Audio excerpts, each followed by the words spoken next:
How to complete challenges in Need for Speed. If you want more rewards and XP, here is how to complete challenges in Need for Speed right on your phone. Let's get started. Open the Need for Speed application. From the main menu, tap the Challenge or Daily Mission tab. You will see a list of tasks like drifting, using nitro, or winning races. Each challenge shows what you need to do, like drift 500 meters or win 3 races. Focus on one goal at a time.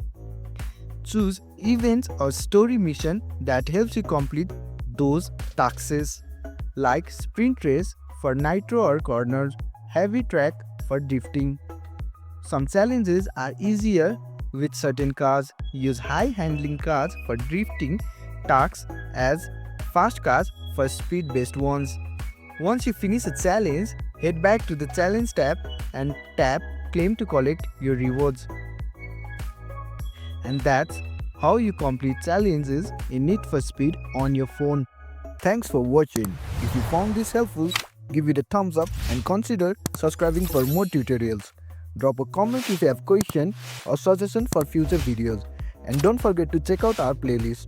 See you in the next one.